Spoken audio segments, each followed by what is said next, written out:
Okay, welcome to Dee's Practice Pod. Today I have a special guest with me. His name is Matt Miller. He's a very old friend of mine. I first met Matt through his dad, who was the late, great Al Miller, who was my teacher for, about 17 years or so. 17 years. Matt is a professional in every sense of the word. Terrific player. Been all around the world, played with a lot of different people, and we're going to get a chance to talk to him today. How are you, Matt? Good. And Good. It's really good to be here. It's good to see Good. you again. Good, yeah, it's been way too long. It's been a few years. I can't even imagine how long it's been, but Yeah. it's too long. Just quickly, I just saw on a quick note, maybe one of the last times I saw you, this was in '99, you helped me move. I remember my father arranged, we kind of just started to get to know each other. And Right. he had arranged for you to help me carry something that I You couldn't had do that myself. sort of Aqua Civic or... Yeah, I remember, that's right. Yeah, moving from Brooklyn to Belmore? It was, no, I'll tell you, it was College Point. It was from College Point to Merrick. To Merrick, yeah. I moved in with my band. That was close. Is that right? Am I right about the date? No, I'm wrong about that date. What did I say? This was. It was early. It was more was like 95? It was earlier. It was 90. I'll tell you when it was. It was 91. 91, oh my Yeah, God. that's when I was. That's when I moved into the Domo house. Yeah, 91. Wow. Yeah, Wow. that's right. Yeah. But you've always been very busy, so that's another reason why I didn't always see you. You're not always in town. So Right. that's I guess the first thing I want to talk to you about then is your playing experiences. Let's start from the beginning. Well, The obvious when you have a guy like Al Miller as your dad, the culture of music obviously is going to be in your house. But more specifically, what would you say was the inspiration for you to actually start playing? Well, I mean, I think that was. I mean, because I was a kid, I think it was just that's what I saw, and it inspired me. And my father was always playing Buddy Rich, and I guess the just seeing his enthusiasm about this guy, I guess drew me in, and I started. Buddy Rich to me was the greatest drummer in the world, and he had these hands that you couldn't see because he was so fast. As a little 4-year-old kid, I guess it intrigued me. Right. I guess it just started with that, just through my dad's enthusiasm. Who would you consider some of obviously when you start playing, you have influences. Buddy Rich, obviously, your dad, obviously, but who else early caught your imagination, and then who now? Well, it's funny. I mean, I think about that too. I went from Buddy Rich. So I wish I could be more specific about my age. It's very intriguing. Like I think back now, like about certain times, ages that I was. I went from Buddy Rich to, I guess maybe I was 11 or 12, and I saw Dom play with his band Night Shift. Dom Famularo was a student of my dad's, and so I went from the big band Buddy Rich thing to all of a sudden this completely different thing that I never heard of. This fusion-y, drummer with the, many drums and many cymbals, and then from there, then I discovered Steve Gadd. And even before that, I mean, I learned about the Beatles through my sisters and Led Zeppelin and Jethro Tull and the Who, Mm-hmm. and I appreciated that drumming. As a young kid, I look back on that. I'm surprised that I was able to understand what it was that made that that good. Like the Ringo Starr and Keith Moon somehow intrigued me. I'm not really sure why, but when I first heard Steve Gadd and I understood about him and the fact that this guy was a real reader and can do any kind of gig that was put in front of him. Just the chameleon that he is. Yeah. If that fascinated me, and I got really immersed in him, and that was from I guess 12 until now. Right. Yeah. Still, Steve Gadd intrigues me for some reason more than anybody. I mean, He's basically an anomaly. I'll tell you, I once saw, we mentioned those two fellas, and one time when I was teaching at the Long Island Drum Center, I had a student not show up, so I listened for a little bit. It's that place is a breeder of conversation for drummers, being the mecca that it is, and these two guys were sort of in a discussion about who they thought the best drummer in the world was, which is, a ridiculous concept to begin with, because there's so many guys that are just so good at what they do. And especially nowadays. Oh my God! Yeah, you get some of these fellas out of Europe, like the Marco Minimans of the world, or a guy that I worked with for a little while. I don't know if you've ever heard of Marko Djordjevic. No, I haven't. I don't know. He's a beast. He's a beast. First time I heard him was it was the first couple of days I was teaching over at the drum center. I'm in room 4. He's in room 3. At least I thought there were 2 people in room 3. It was such a completely different way of playing that he had. That's the thing about this instrument, is you can think you've got it all knocked. Yeah. You play for. I've been playing for 38 and change years. There'll be some guy that comes out of left field, and it's just like, am I even playing the same instrument this guy is playing? Right. And plus, when you're hearing people from other parts of the world, I mean, there's stuff that we were never exposed to that they were, and if they're developed players, that stuff comes out, and it's like, wow, right. that's like, it's almost like a different language in a sense, like there's a different lope to their time, or ideas with sounds and stuff like that. The approach in general to their instrument is so completely different. Fascinating. This fellow's from Yugoslavia, and I later find out that he came here and he went to Berkeley on a full scholarship from Zildjian. So, oh my God. But where was I going with this? Wow, this will happen from time to time too. This is great. We sort of meander through conversation. Right. That's one of the things I like to do anyway. To get back to what these two fellows were discussing, was they picked their drummer as who they thought was the best in the world. One guy picked Buddy Rich, and the other guy picked Steve Gadd. And they had their arguments, and they for like. Then I had a student come in, so I wasn't privy to a lot of the rest of it.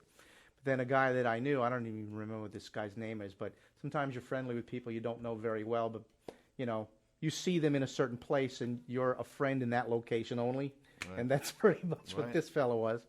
I believe his name was Tim, but he comes in on the conversation probably 40 minutes in. He says, "I'm going to stop your argument right here. If Buddy was sick, could Steve sit in his chair? Sure. If Steve was sick, could Buddy sit in his chair? Kind of depends on what the gig is. Of course. But that's the appeal of a guy with the sort of discography, right? That a Steve Gadd or a Vinnie Colaiuta, or a Dave Weckl. Yeah. Well, nowadays there's a lot of these guys. Boy, I know there's so much talent right now. It's terrific, and I think there might have already been this talent, but now we're more aware of it because of the web. But now watch this thing evolve. Now that information is so readily available, it's already evolved, and it's just going to keep evolving. Yeah. So it's probably only a matter of time till I have to make a little time in my schedule to take some lessons. Because you never know what the next thing coming down the pike is going to be. That's right. You got all of these guys with the blast beats and everything, which that to me it's appealing on a level of it's a physical accomplishment to be able to play that, but the music itself, to me, and I mean, I have kids that's all they listen to. Yeah. To me, it's not musical to me. Yeah, I mean, I can't comment so much on I mean, what do you call that style of music with the blast beats? I mean, what are we talking about? Like, the death metal stuff. I mean, is that the way you would categorize that? It's much broader than that. They have so many subcategories that these kids I realize that. of it. So I don't mean to sound oh no, that's post-hardcore. Yeah, see. What is that? I have no idea. I'll just sound ignorant if I start elaborating, but for me, just the subtleties of ballads and playing the brushes and being able to read a simple part and leave space. Yeah. That's the stuff that I respond to. So as great as that stuff is, and the amount of ability it takes, and I really do respect it. I guess that's why I don't listen to it, because I just don't gravitate toward it. So I can't really comment so much on it. Right. I've grown up playing jazz. Right. Pretty much. And now I've gone from complicated playing to very simple. I love playing simple now. I've learned to, be very comfortable just leaving as much space as I play beats. Well, it's you should always play what is appropriate for the gig. That's right. So the music, that was another question I had for you. When you're not working, what music do you like to listen to? That's a good question. Lately, I'm listening to myself a lot. I mean, I have a studio, and I'm practicing like this last couple of years. I've been, practicing again, and so I'm paying a lot of attention to my technique and my reading and whatever. So, and I have a lot of projects that I do in my studio. So I spend a lot of time listening to myself. I'm not listening so much. Well, that's not true. I mean, I'm listening to music a lot, so I don't know who I listen to mostly, but I do listen to myself a lot, just trying to make myself better and figure out what I hate about my drumming and what I can change about my drumming. If you aspire to improve, you're always going to do that. I do the same thing. Yeah. I have not done it as much as of late because you could almost smell the paint in this place. It's this opened basically in September. Yeah. After a long period of, so there was a lot of downtime. I mean, I did have my other studio, but it was a lot of running back and forth. And this was for one person, it's a massive project. For a construction guy, this is like a long afternoon. Yeah. But it really does look beautiful. You should include a camera on these webcasts. It's eventually going to become a video podcast. Very pretty room. You guys should see it. It's really good. Well, thank you. This eventually is going to become an audio and video podcast.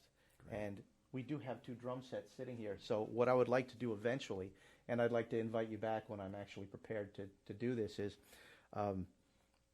I like to pick drummers that are all different. I don't have too many up right now, but I have a wish list, and you are at the top of the wish list. And drummers that have a different experience than my own, and therefore, when I have this up video running wise, I'd like to invite you back to do some playing. And you can show us a few things that you'd like the world to see. That sounds like fun, Andrew. Yeah, this is you're at the genesis point of this whole experiment that I'm doing here. But that's great. I just think it's a good idea. There's so many. I got the idea to do this because I'm also a very big fan of comedy and stand-up comedy in particular. You'd be surprised how many professional stand-up comedians are also drummers. Tons of them. Well, Frank Bellucci might as well be. He might as well be, yeah, by default. One of the funniest human beings I've ever come across. But a few very well-known comics: Bill Burr, Dane Cook. That's right, Bill Burr's a drummer. Yeah. Bill Burr's a drummer. Yeah. And it's because it's all about timing, so it's all sort of interconnected, interrelated. Makes sense. Yeah, I agree with that. Yeah. But the idea of podcasts for those guys has literally transformed that entire comedic industry to give the power back to the performer. They fill rooms where there was guys that were stuck in small clubs are now filling theaters. Yeah. Because you put it out there, people, and you invite other people, and it sort of has this webbing effect where Yeah. you know it's a network of its own, you know. And I know. It's I great. feel if it can work for them, maybe it could do something for us, because in our industry we've taken a few hits over the years. In your experience, most of what you've done has been live performance, or has there been a lot of recording? Well, 20 years ago, I decided, I guess 20 years ago, I should think about this, I guess 20 years ago, I decided that, to have my own recording studio would be something that would really help me to get to understand how I sound. And I started with a little DAT player with a couple of microphones, and then I got an ADAT, an 8-track ADAT, and then I went into Pro Tools, and I bought a good board, and it's become, for me, as far as a learning tool, there's nothing that comes close to it. To listen to yourself back constantly and to have a chance to redo something. I do some movie soundtracks from this guy in California, and he'll send me a stereo mix of this thing, and he asks me to put some drums on it, and I'll spend a couple of hours working on it and fixing what I didn't like, and then do it again, and then really get to think about it, your drumming in that way. So before 20 years ago, it was only live playing, except for some few studio stuff, things that I did.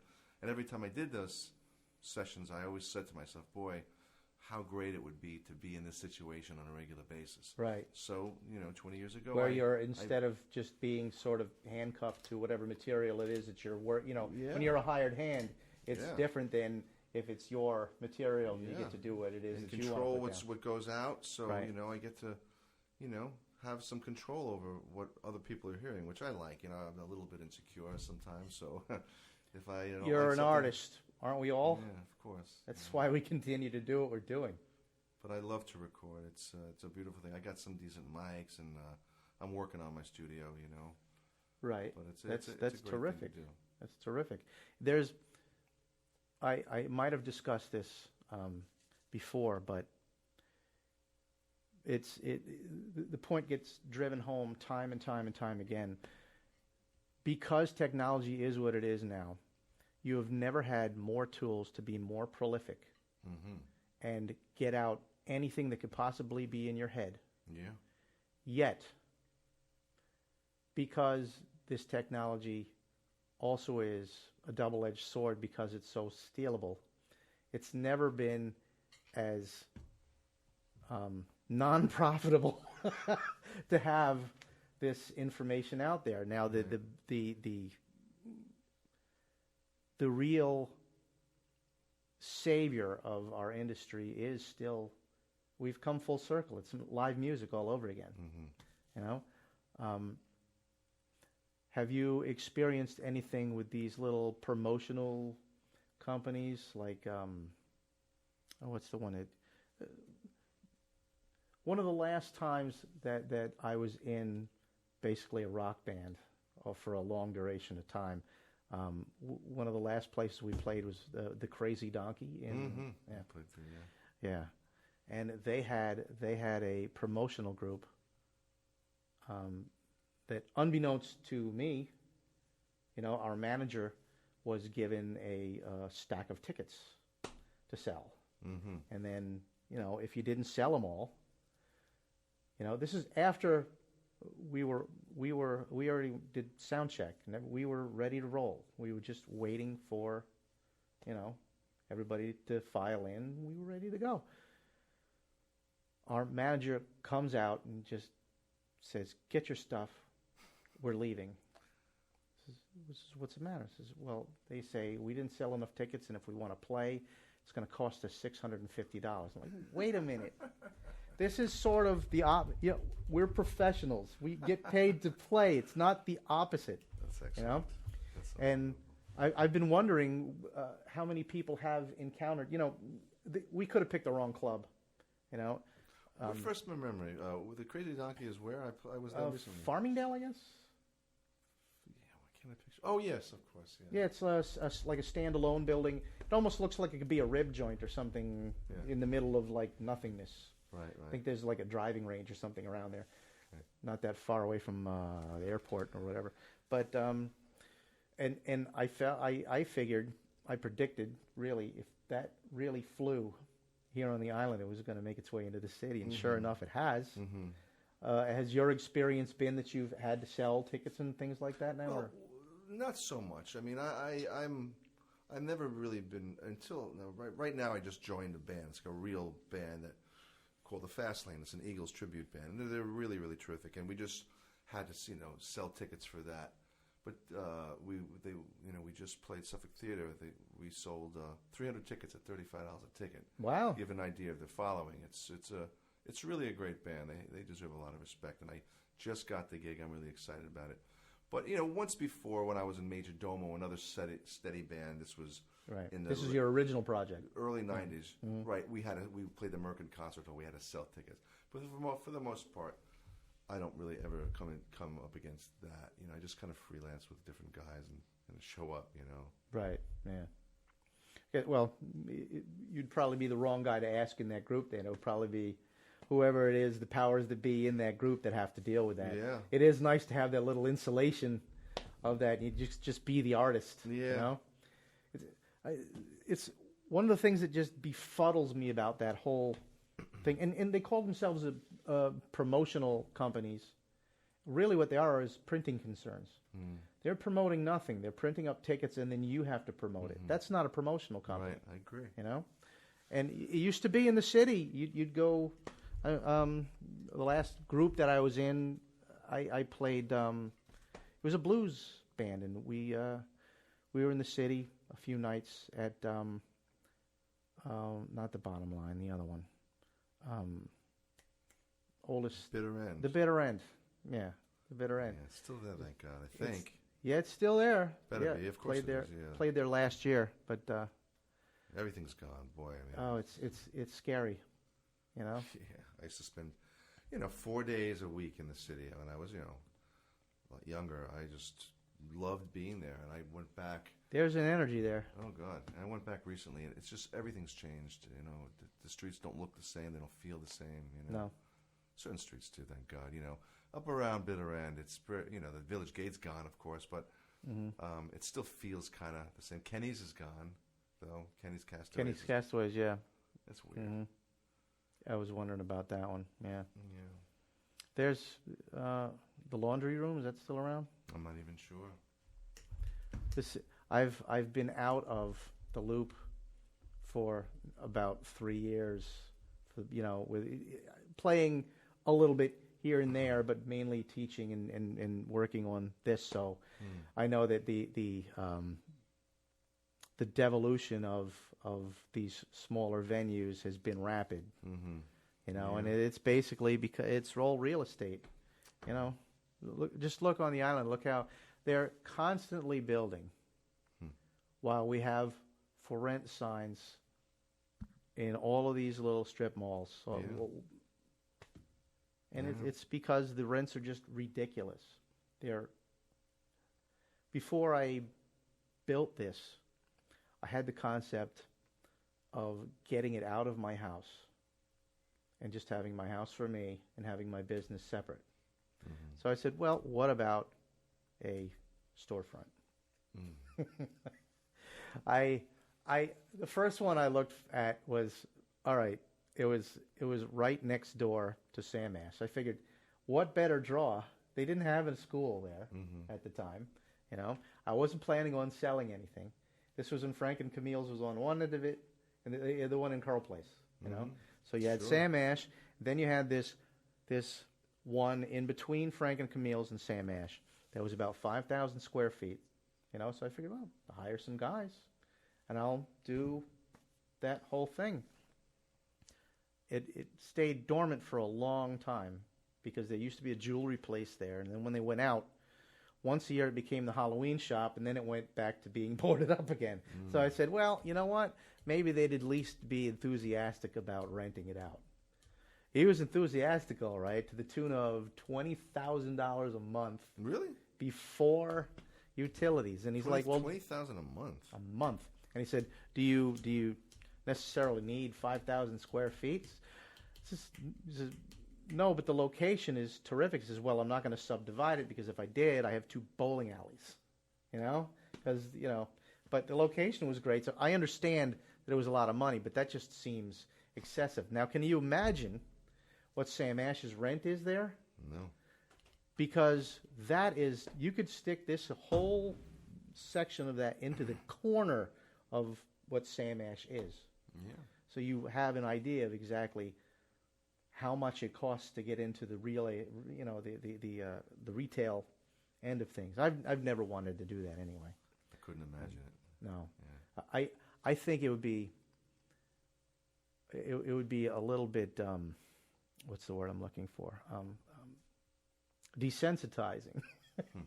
To be surrounded just by all this equipment all the time, it would start to lose its meaning. Yeah, I agree with that. You know? Yeah.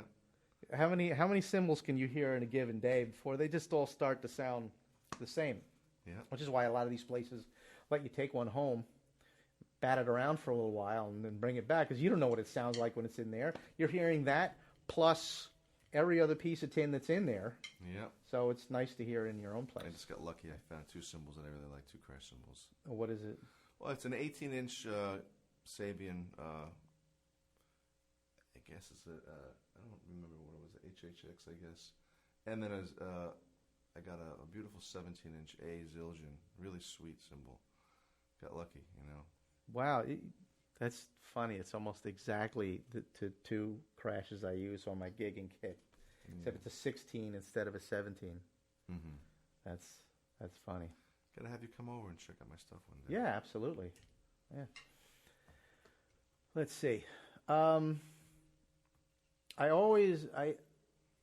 This is something that I just decided I want to have as sort of a feature on this podcast. We all have them, hell gigs. Mm-hmm. I had one last night. Oh, did you?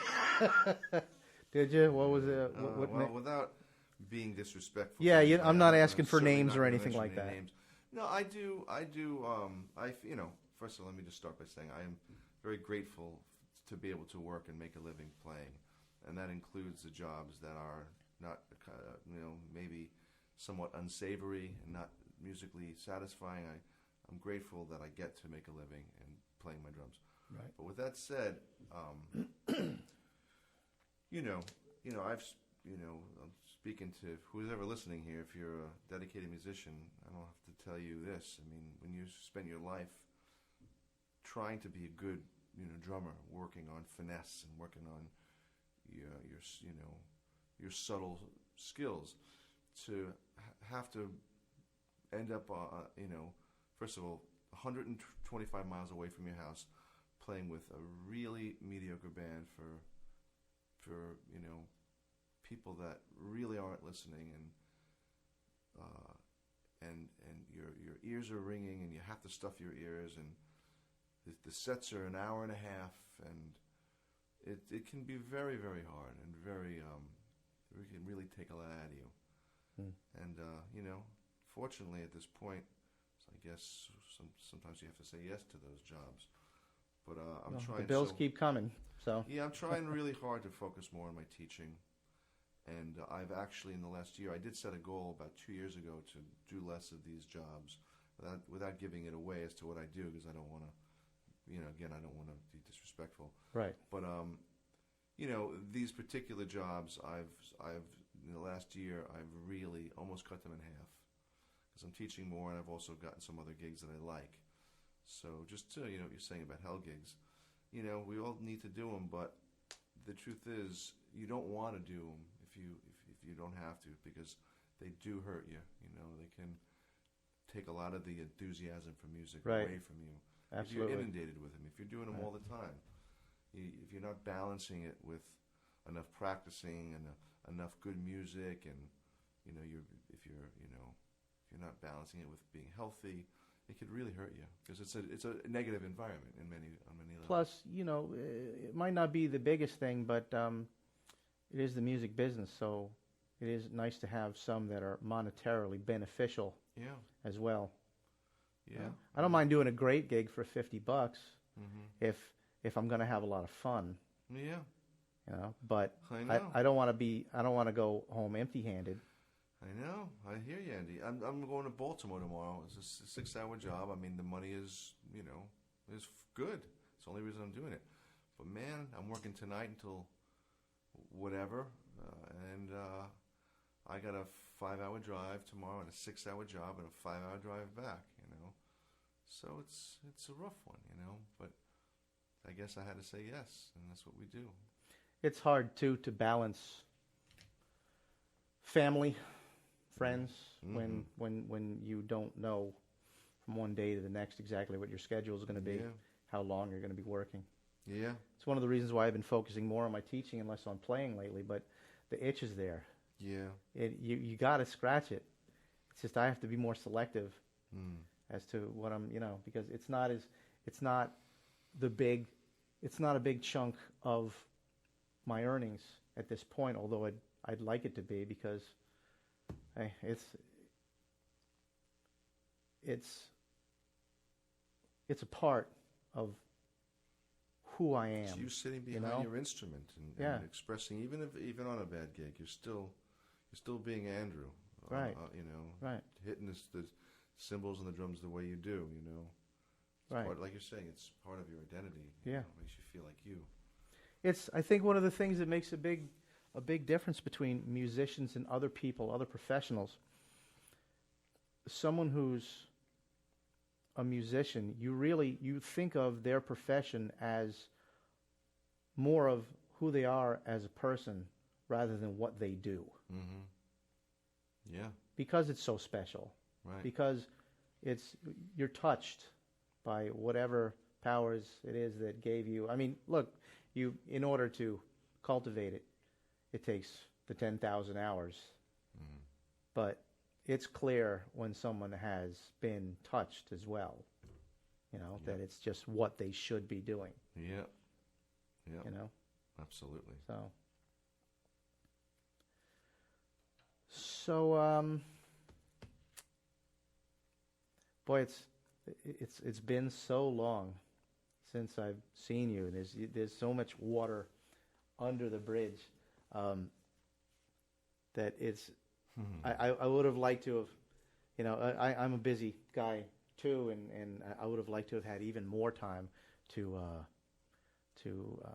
maybe put down some of the questions that I have for you. We'll do it again. I think that would be a good thing to do. Yeah. So, how much time have we spent thus far? When do you have to leave? Well, I mean, I have 15 minutes or so, but yeah, I mean, so are you able to edit this or? I can, yeah. So I was thinking I could edit this part out, as I'm saying. But, yeah, I mean, if you want, I'll definitely come back and do this. If you have any specific questions about my father or, my website has more specific things. If you thought that any of that content would be interesting about some of my travels and if you think that would be a good part of this, then we can address that stuff too. Yeah, great. Yeah, I didn't want to make the first one all about your dad, because, being who he was and everything, and who he was to me, because he was amongst my dearest friends, and he likes you a lot, man. He really did. My dad. Yeah, he was a special guy. He considered you like a different type, like a good boy. He used to call you a good boy. He did. He did that. Very affectionately stated.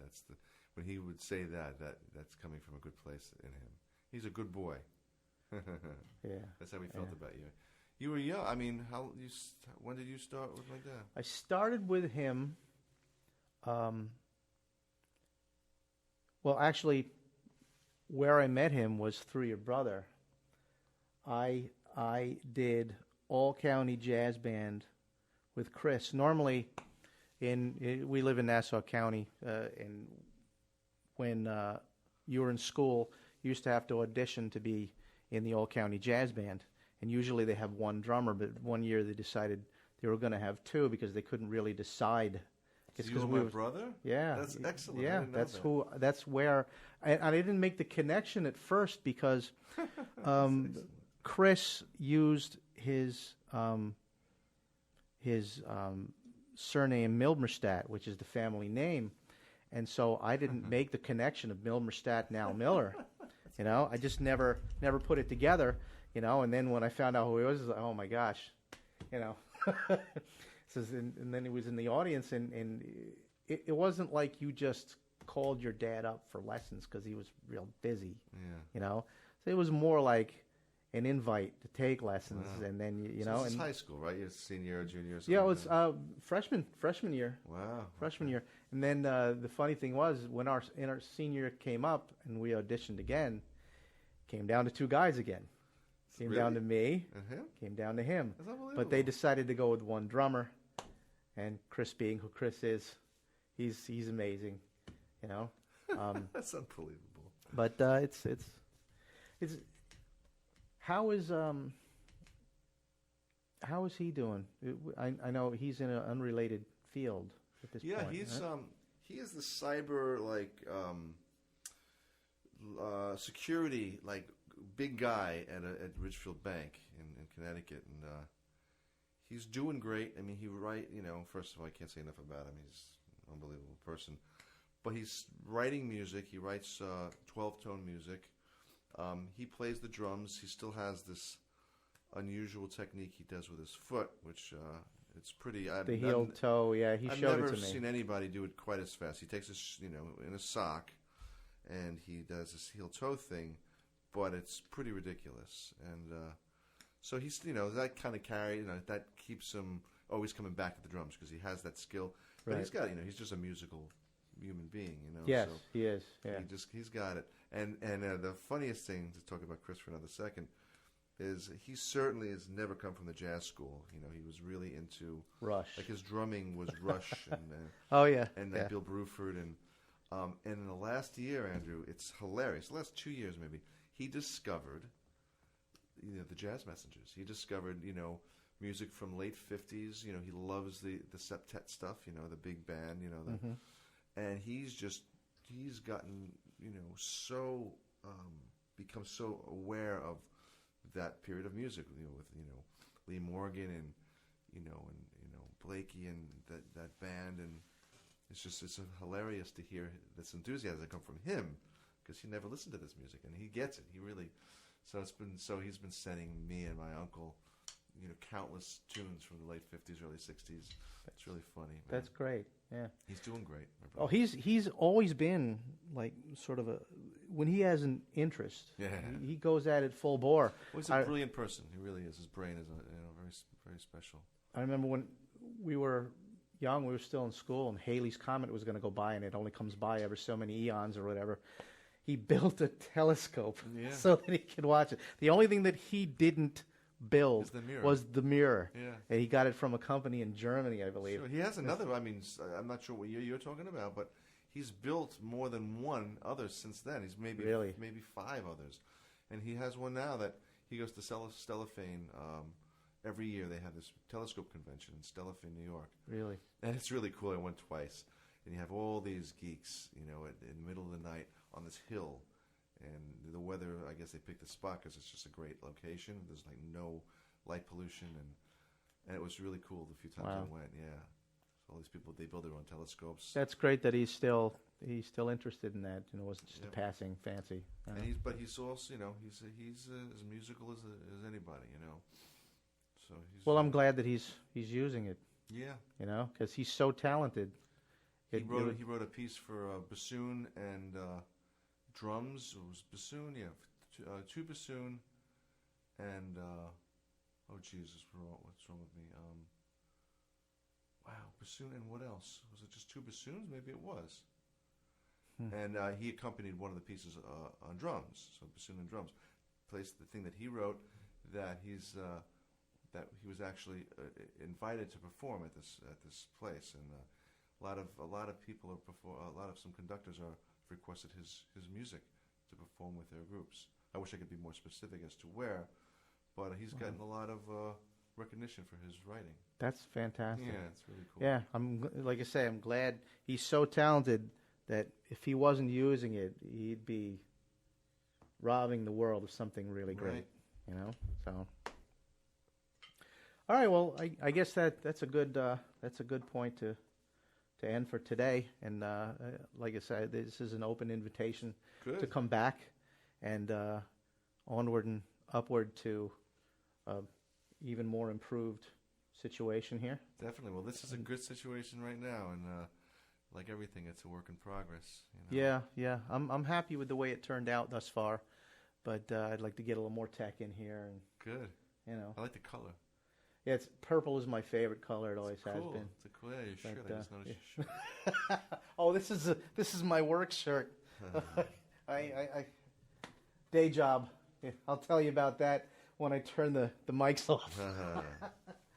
All right. Well, this has been the next episode of Dee's Practice Pod, and my guest has been Matt Miller. Cool. And by the way, my website is mattmillerdrum.com, and I have some videos and some audio on there. I actually have a couple of unfortunately, only two pad lessons. I was just showing some basic technique, and I'm going to be doing more of them for sure. But that's the terrific. website. So Okay, terrific. And I'll if you'd like, I have a website too. I could put a link from my site to yours so that people can check it out. that's terrific. Good. Okay, Great. terrific. Thanks for having me, Andrew. Okay, thank you.